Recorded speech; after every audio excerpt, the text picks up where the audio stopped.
ভারতের কাহিনী অবলম্বনে মা বোনের বোঝার মতো, দাদা ভাইদের দেখার মতো এক অর্থ সজল পৌরাণিক পালা, যে পালার নাম রাখা হয়েছে ভীম হস্তে চকবধ হইতে অভিমন্যু উত্তরার শুভ বিবাহ।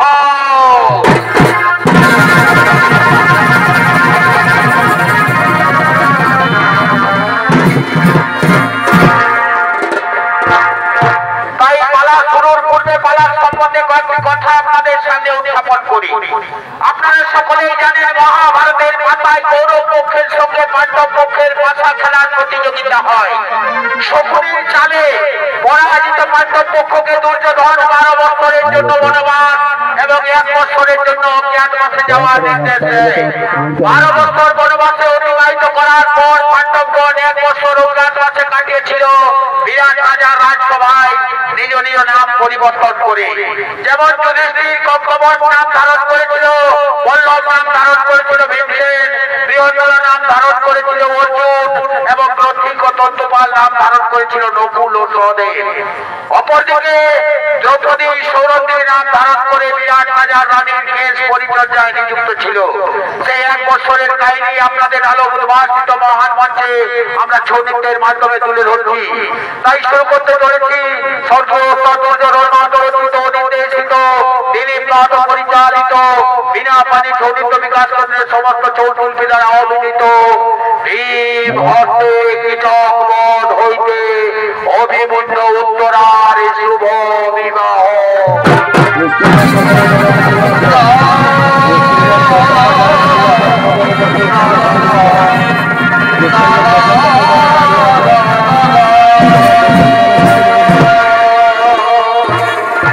তাই প্রথমে বিরাট রাজার রাজসভা চলেছেন, তার মন্ত্রী সেনাপতি সৈন্যগণ ও যুধিষ্ঠির রূপে কঙ্কবধ।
সমস্ত প্রজা কুশলে রয়েছে তো? কোথাও কোনো শান্তির বার্তা নেই তো? কোথাও কোনো দুঃখের সংবাদ নেই তো? আমার রাজ্যের সমস্ত প্রজা নিজ নিজ বাসভবনে আনন্দের সঙ্গেই বিরাজমান করছে তো? হ্যাঁ মহারাজ, হ্যাঁ মহারাজ, আমরা সমস্ত রাজ্য পরিভ্রমণ করে এসেছি মহারাজ। আমাদের রাজ্যের সমস্ত প্রজা নিজ নিজ বাসভবনে আনন্দের সঙ্গে বিরাজমান করছে মহারাজ। কোথাও কোনো দুঃখের সংবাদ নেই মহারাজ, কোথাও কোনো অপ্রীতকর সংবাদ নেই মহারাজ, কোথাও কোনো অশান্তির বার্তা নেই মহারাজ। সমস্ত প্রজা নিজ নিজ বাসভবনে আনন্দের সঙ্গে বিরাজমান করছে মহারাজ।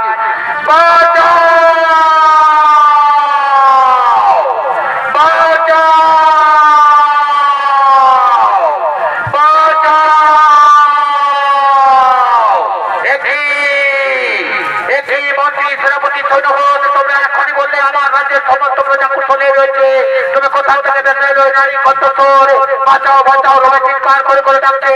কে সেই নারী? কিভাবে বিপদে বলেছে সেই নারী? আমি যাবো সেই নারীর কাছে, দেখবো তার বিপদের কথা। বাঁচাও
আমাকে অপমানিত কলঙ্কিত করার চেষ্টা করেছে মহারাজ। এই অপমানের জন্য কি চক্র আপনি দণ্ড দিন মহারাজ? এই অপমানের জন্য কি চক্র আপনি দণ্ড দিন? শোনো শোনো সৈরন্দ্রী, কৃষকের এই ভুলের জন্য কৃষককে তুমি ক্ষমা করে দাও সৈরন্দ্রী। ক্ষমাই হলো জীবনের মূল ধর্ম, ক্ষমাই হলো জীবনের মূল কর্ম। কৃষককে তুমি ক্ষমা করে দাও সৈরন্দ্রী। না, কৃষককে আমি কিছুতেই ক্ষমা করতে পারবো না। কৃষক যেভাবে আমাকে অপমানিত কলঙ্কিত করার চেষ্টা করেছে, তাকে আমি কিছুতেই ক্ষমা করতে পারবো না। আমারও পঞ্চ গান্ধর্ব স্বামী রয়েছে। এই অপমানের প্রতিশোধ আমি অবশ্যই দেব। এই অপমানের প্রতিশোধ আমি অবশ্যই দেব। অপমানের প্রতিশোধ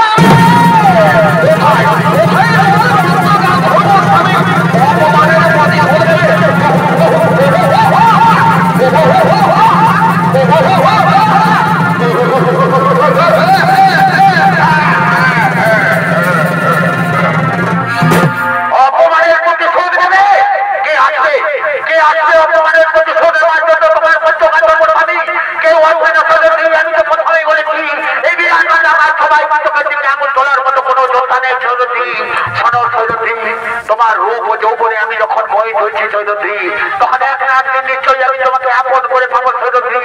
আজ আমি এই সভা মাঝ থেকে খালি হাতে ফিরে গেলাম সৈরন্দ্রী, কিন্তু কথাটা যেন মনে থাকে সৈরন্দ্রী, এক না একদিন নিশ্চয়ই আমি তোমাকে আপন করে পাবো সৈরন্দ্রী। এক না একদিন নিশ্চয়ই আমি তোমাকে আপন করে পাবো। কথাটা যেন মনে থাকে সৈরন্দ্রী, কথাটা যেন মনে থাকে। মহারাজ, এখনো কি আপনি চুপ করে থাকবেন মহারাজ? আপনার চোখের সামনে একজন অবলা নারী যেভাবে অপমানিত কলঙ্কিত হতে হচ্ছে। প্রজা হলো রাজার কাছে পুত্র সম, প্রজার সুখে দুঃখে বিপদে আপদে রাজা সাহায্যের হাত বাড়িয়ে দেয়। আমি আপনার রাজ্যের একজন প্রজার সম, আমার বিপদের দিনে আপনি যদি এগিয়ে না আসেন, আমি কোথায় যাবো? কার কাছে গিয়ে বলবো আমার বিপদের কথা? ও বুঝতে পেরেছি মহারাজ, আপনি যখন আমার দিক থেকে মুখ ফিরিয়ে নিয়েছেন, তখন আমি বুঝতে পেরেছি আপনিও ধৃতরাষ্ট্রের মতো স্নেহ হতে অন্ধ হয়ে রয়েছেন মহারাজ। তাই তো কৃষককে দণ্ড দেওয়ার মতো ক্ষমতা আপনার নেই মহারাজ। কৃষককে যখন আপনি দণ্ড দিবেন না মহারাজ, তখন আমিও আমারও পঞ্চ গান্ধর্ব স্বামী রয়েছে মহারাজ। তাই তো আমি আজ এই সভা মাঝে প্রতিজ্ঞা করে যাচ্ছি মহারাজ। চাকরি জগত চাকরি জগতের 30 কোটি দেবতা, এই সভা মাঝে আমি প্রতিজ্ঞা করে গেলাম মহারাজ, আগামীকালে সূর্য উদয় হয় কৃষক ক্ষেত্রে, নতুবা আমি দেখবো মহারাজ আগামীকালে সূর্য উদয় হয় কি চক্রে, নতুবা আমি দেখো মহারাজ আগামীকালে সূর্য উদয় হয় কি চক্রে, নতুবা আমি দেখো মহারাজ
নিযুক্ত ছিল।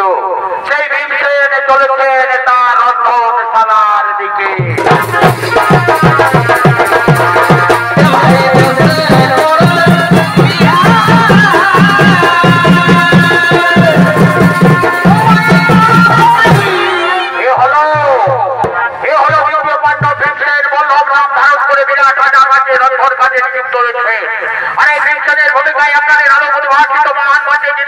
পরিবেশন করে দেখাবেন সে হল সম্প্রদায়ের পক্ষ থেকে এক তরুণ সৌশিল্পী রাজীব কুমার বেদিয়া।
আগে মরে রন্ধনশালায় নারী কণ্ঠস্বর ভেসে এলো।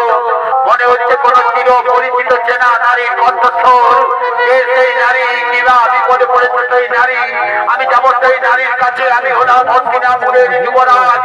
আমি কোনোদিন কারো বিপদে পিছপা হয়নি, আজও হব না। আমি দেখবো সেই নারীর কাছে যাবো, তার বিপদের কথা।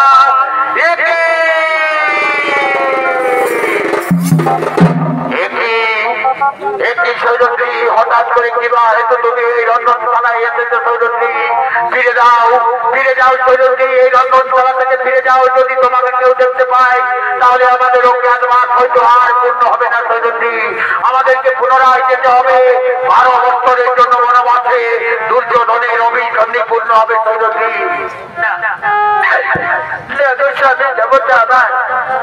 আমি যে ফিরে যেতে আসিনি, আমি যে এসেছি আমার অপমানের কথা জানাতে।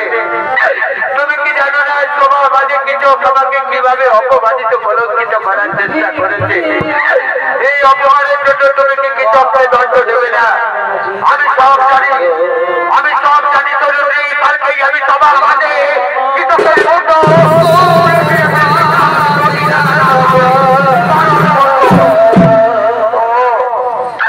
তুমি তোমার দাদার কথাই শুনলে আমার কথা তুমি একবারও ভাবলে না। তোমার দাদা তো কেবল মাত্র ভাষা ফেলতে জানে আর ক্ষমা করতে জানে, এছাড়া তোমার দাদা আর কি জানে? শোনো শোনো সৈরন্দ্রী, দাদার কথা মতো আমাদেরকে থাকতে হয়, দাদার কথা মতো আমাদেরকে চলতে হয়। আমি তোমায় কথা দিচ্ছি সৈরন্দ্রী, আমাদের অজ্ঞাতবাস পূর্ণ হোক, তারপর তোমার অপমানের প্রতিশোধ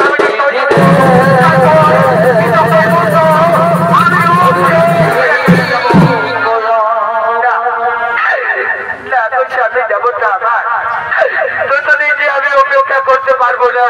আমি যে প্রতিজ্ঞা করেছি আগামীকালের সূর্য উদয় হয় কৃষক দেখবে, নতুবা আমি দেখবো। এ তুমি কি করেছো সৈরন্দ্রী? তোমার এই প্রতিজ্ঞা যে আমি কিছুতেই পূর্ণ করতে পারবো না সৈরন্দ্রী। তোমার এই প্রতিজ্ঞা যে আমি কিছুতেই পূর্ণ করতে পারবো না। কোন প্রতিজ্ঞা তুমি আবার পূর্ণ করেছো?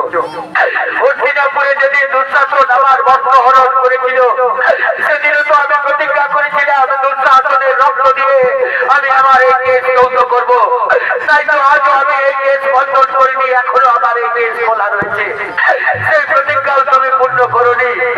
আর এই প্রতিজ্ঞাও যদি তুমি পূর্ণ না করো তাহলে আমি আর কোন লজ্জায় বেঁচে থাকবো? আমি হয়তো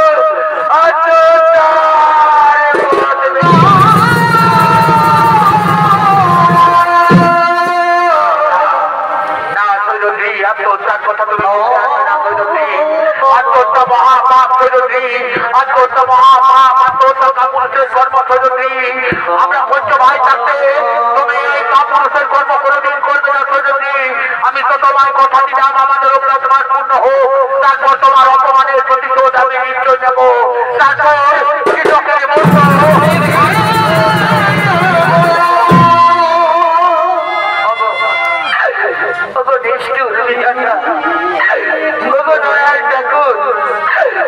এই অবাগের বাংলা কপালে কি তুমি দুঃখ ছাড়া সুখ কোনোদিন দেখলে না ঠাকুর? সেই অবাগের বাংলা কপালে কি তুমি দুঃখ ছাড়া সুখ কোনোদিন দেখলে না?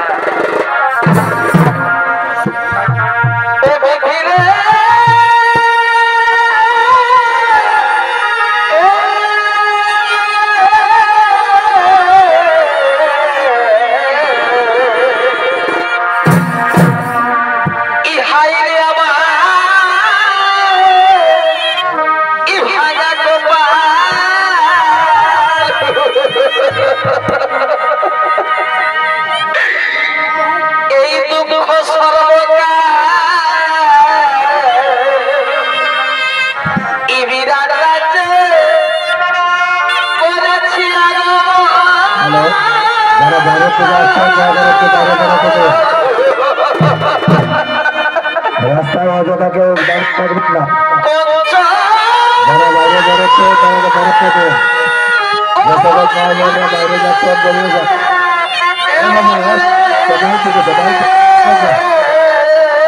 সবাই থেকে চলে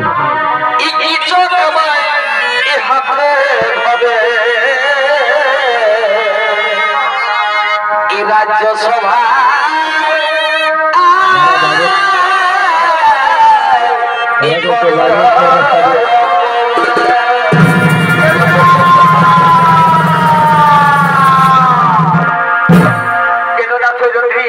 এভাবে তোমার চোখের জল দেখে আমি কিছুতেই শান্ত থাকতে পারি না সৈরন্দ্রী। এভাবে তুমি কেঁদে কেঁদে আমায় দুর্বল করো না সৈরন্দ্রী। এভাবে তুমি কেঁদে কেঁদে আমায় দুর্বল করো না।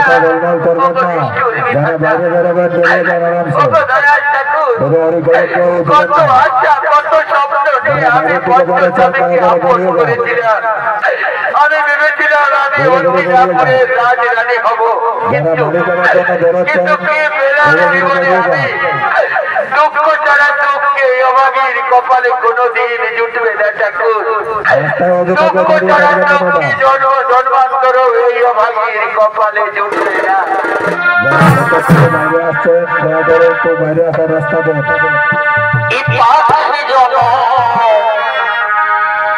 দিও দয়া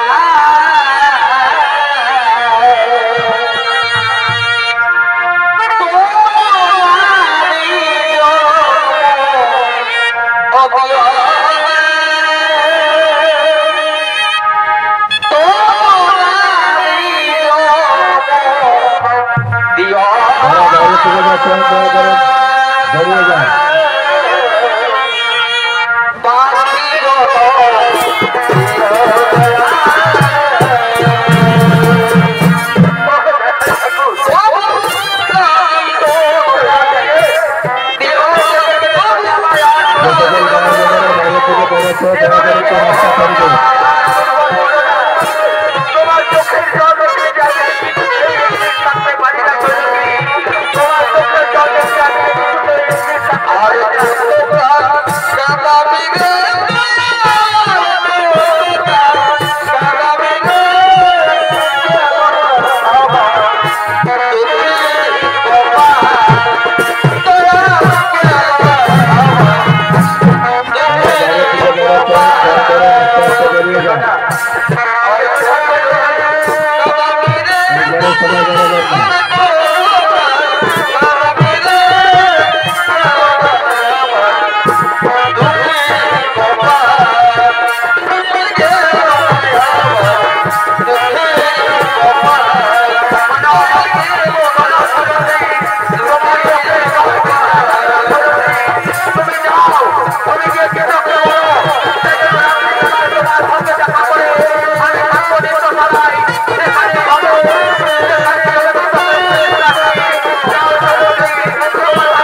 সৈরন্দ্রীকে কৃতজ্ঞ সম্পাদে সে রাত্রিবেলায় নৃত্যশালায় গোপনে তার সঙ্গে দেখা করবে।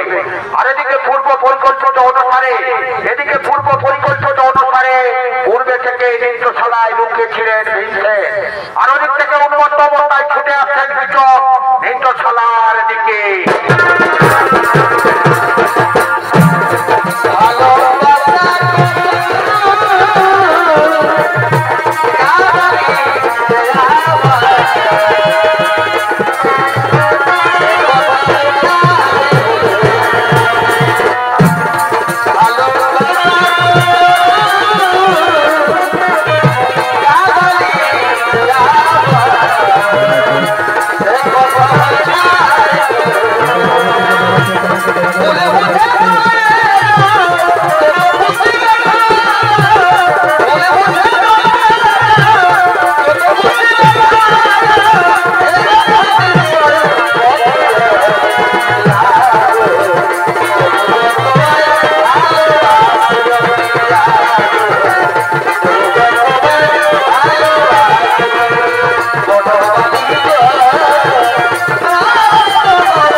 আমার মনের কষ্ট করতে আপনি আমার কষ্ট করে আমি যে আরো পাগল হয়ে যাচ্ছি সৈন্যজি তুমি তো আমার কথা দিয়েছিলে সৈন্যজি রাত্রিবেলায় আমরা নিত্যশালায় গোপনে গোপনে মিলিত হব তুমি আমার প্রতিশ্রুতি দিয়েছিলে সৈন্যজি না না না না সৈন্যজি তোমার চোখের চাউনি মুখের ভাষা আমি বুঝতে পেরেছি তুমি পঞ্চ স্বামীকে নিয়ে শুনতে নাও সৈন্যজি এসো এসো সৈন্যজি আমার হৃদয় পক্ষে ধরা দিয়ে আমার উত্তপ্ত হৃদয়কে শান্ত করো আমি তোমাকে রাজ রানী করে রাখবো সৈন্যজি ভয় নেই তোমার আর পঞ্চকান্দর স্বামীর আসবে না সৈন্যজি তোমাকে তুমি আমার মিথ্যা প্রতিশ্রুতি দিয়েছিলে না না না এ হতে পারে না সৈন্যজি এ হতে পারে না তুমি হঠাৎ করে এখানে কেন লুকিয়ে রয়েছে সৈন্যজি এসো এসো সৈন্যজি আমি তো তোমায় কথা দিলাম আমি তোমাকে রাজরানী করে রাখবো আসবে না সৈন্যজি আসবে না আমি নিজেই যাচ্ছি সৈন্যজি তোমার বিহনে আমি আর এক মুহূর্ত থাকতে পারছি না সৈন্যজি আমি নিজেই যাচ্ছি তোমার কাছে সৈন্যজি আমি আসছি সৈন্যজি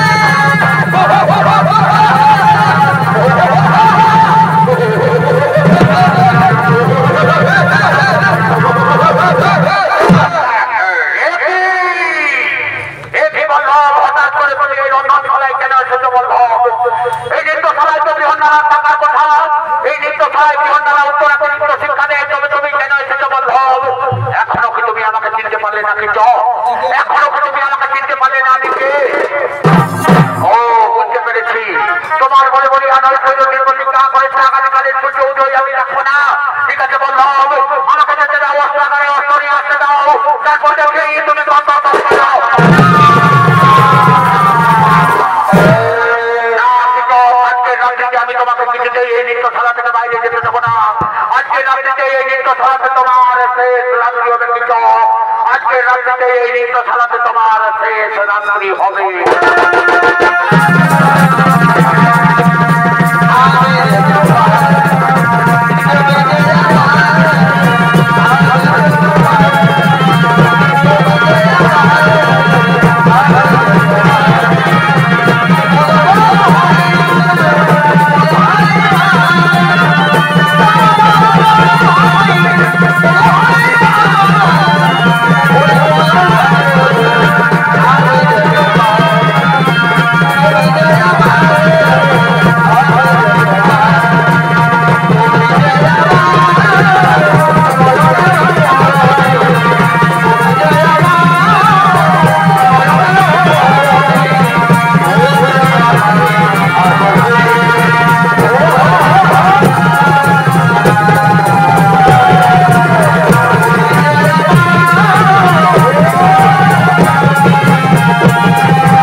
অভিমান করে তুমি আমার কাছ থেকে চলে গেছো শোনো আমাদের যেদিন ওকে আত্মার পূর্ণ হবে যেদিন আমরা ফিরে যাবো অর্থে সেদিন দুঃসাহসনের রক্ত দিয়ে আমি তোমার দেশ যৌথ করবো দুঃসাহসনের রক্ত দিয়ে আমি তোমার দেশ যৌথ করবো আমি আসছি সৈন্যজি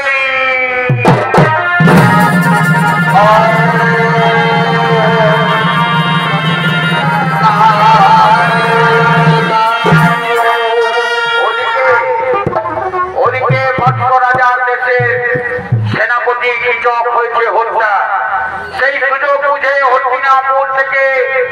রাজা দুর্যোধন বিশাল সৈন্যবাহিনী নিয়ে মধ্য রাজার দেশে আক্রমণ করেছে। তাদের গাভী নিয়ে ছিনিয়ে নিয়ে যাচ্ছিল। এমন সময় বৃহন্নলারূপী অর্জুন তাদেরকে প্রতিহত করে পুনরায় সমস্ত গাভী ফিরিয়ে নিয়ে এসেছে। আর এদিকে আজ তাদের অজ্ঞাতবাস পূর্ণ হয়েছে। রাজা বিরাট নিজ রাজসভার দিকে করছেন আগমন।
বিপ্লব সিং সরকার।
চঞ্চলা ছেড়ে এভাবে তুমি রাজবেশে এখানে কেন এসেছো বল্লভ?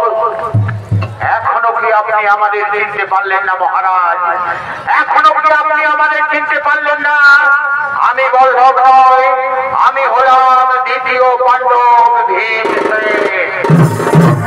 কি বললে তুমি? কি বললে তুমি? তুমি হলে দ্বিতীয় পাণ্ডব ভীমসেন? তাহলে তাহলে কঙ্ক তবে যুধিষ্ঠির? হ্যাঁ মহারাজ, আপনি ঠিক বুঝেছেন।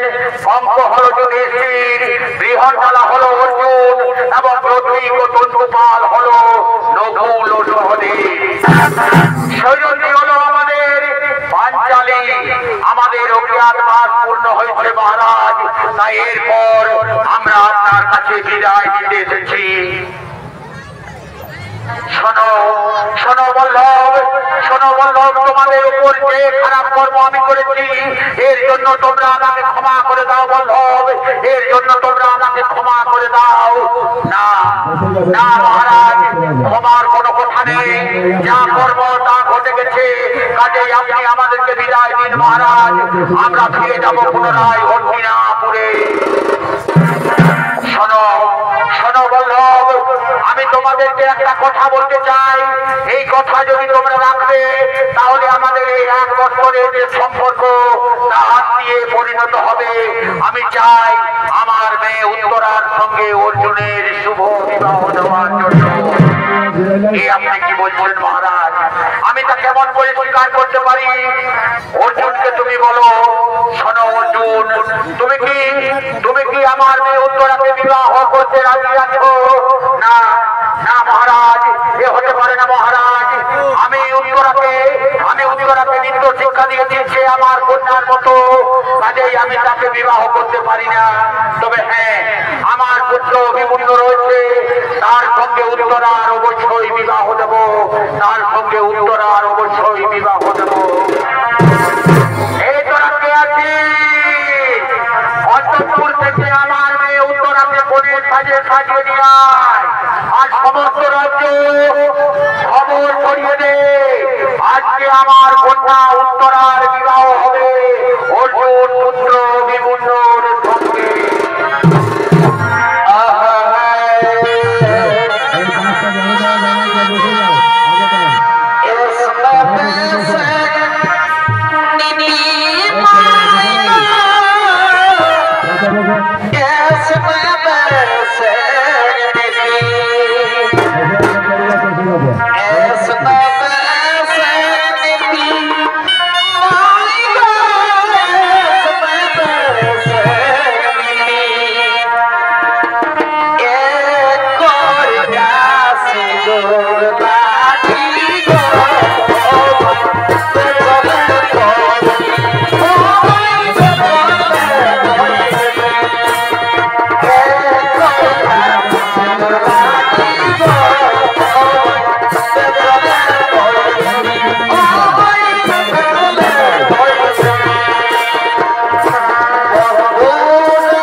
সিভিল ফেলে আর নিজে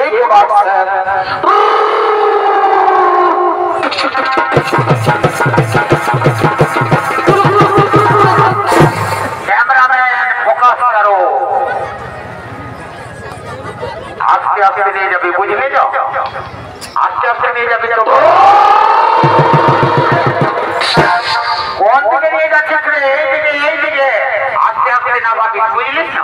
বেরেকটা ধরল না জামাইটা এত ভারী লাগছিল বাবু, কবু আমি এত ওজন উঠাই রে বাবু, এমন বোঝাতে ছিল যেমন কোন আমার ফসে যাবে ভাই রে বাবা, কিরা বলে দিচ্ছি রে বাবু। আরে শোন বলছি, এইদিকে শোন, এইদিকে দেখ, কাকিরা জেঠিরা বসিরা সবাই এদিকে দাঁড়ায় এবার বসে যা।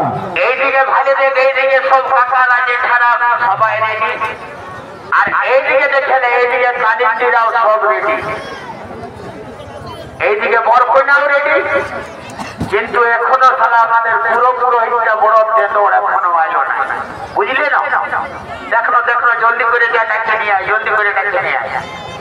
আই শুনেলে শোন, বলছি কি তো ডাকতে যেতে হবে, এখন খোলা মিডিয়া যুগে ফোনটা আনিস না, এই স্কুলের ভিতরে বাবুরা ফোনটা তুই আনিস না, ফোনটা মাইরি আনতে ভুলে যায়। আই শুনেলে তো যা তোকে যেতে হবে, ঠাকুরটাকে ডাকে নিয়ে আয়, জলদি করে ঠাকুরটাকে ডাকে নিয়ে আয়, একদম দেরি করিস না।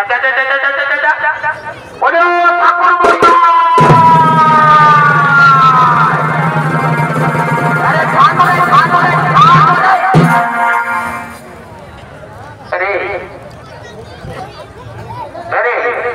কোন ঠাকুরকে ধরে নিয়ে ধরে এই যে ঠাকুরের ভাইকে নিয়ে চলে এসেছে। এই তোরা কি ভাবলি আমি কখনো বিহাতা দিতে পারবো না?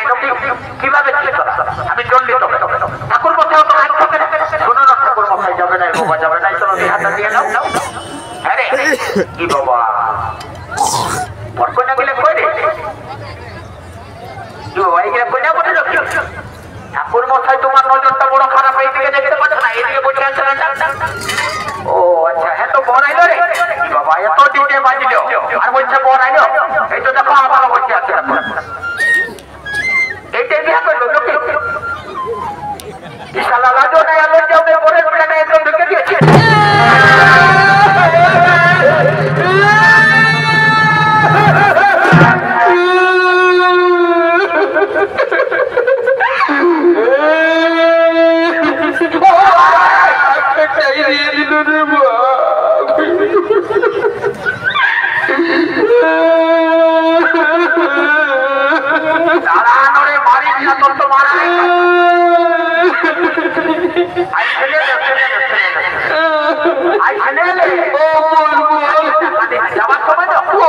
যাবার সময় বিচ্ছা মনে তোকে একটা লম্বা দেখে চকলেট কিনে দেবো। চকলেটটা গালে মনে হয় বুঝাচ্ছে আমার পেট দোকানে চলে যাবে নাকি।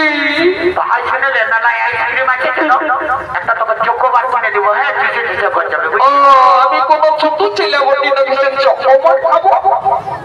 তো কি করবি রে? বিহা করবো। কি বললি? বিহা করবো বলছি না, সালা শুনতেই পাচ্ছে না একবারে বিহা করবি?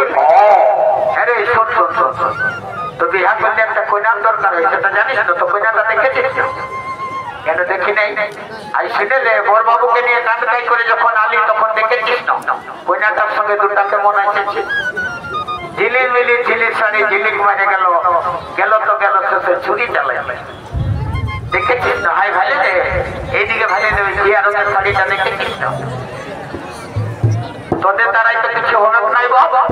ঠাকুরটাকে যাই খোঁজাবো, যদি কোনো রকম লাগাই দিই তো চটলা করে পাই করে দেবো। বলে ও ঠাকুর ওর নাম হয় বাবা, আশীর্বাদ করি বাপর ঘরে ছাগল বেরিয়ে বলে যায়। বা ঠাকুর ভালো আশীর্বাদ দিলে তো বলি ছাগল বেরিয়ে গেলে চড়াবে। শোনো না ঠাকুর মশাই, দিকে আসো, দূর দিকে আসো, লাজ লাগছে, দূর দিকে আসে। বলছে কি ঠাকুর মশাই, ওই যে ওইদিকে ভালো নয়, ওই বিয়ার শাড়িটা পরে আছে না, ওইটার সঙ্গে লাগাইতে হবে বাবা, 10,000 দিব, 10,000। তো 10,000 টাকা এখন পকেটে রাখতে দিলে না, রাজা করে ভোজটা খায়ে শরীরটা একটু ঘুমাইলে, আর তারপরে ওই হাতে ঘুমালে কানি বুড়িটা যে টাইট আছে না, ওই দেখ বাচ্চা যে তুমি ওইটার সঙ্গে তোর সঙ্গে কালি তো ঠাকুর মশাই তুমি বিহাটা শুরু করো না বাবা, বিহাটা শুরু করো, একদম দেরি করবে না, বিহাটা শুরু করো। বর কন্যা গেলে উঠাও, আর আমি যে মন্ত্রটা বলবো সেই মন্ত্রটা একসঙ্গে দুজনে বলবে। ঠিক আছে বলবো বাবা, তাড়াতাড়ি বিবাহটা শুরু করো, নাহলে চল আসে গেলে একটা ডিস্টার্ব হয়ে যাবে, জানো? বলো ফাল্গুন মাসে শুক্লপক্ষে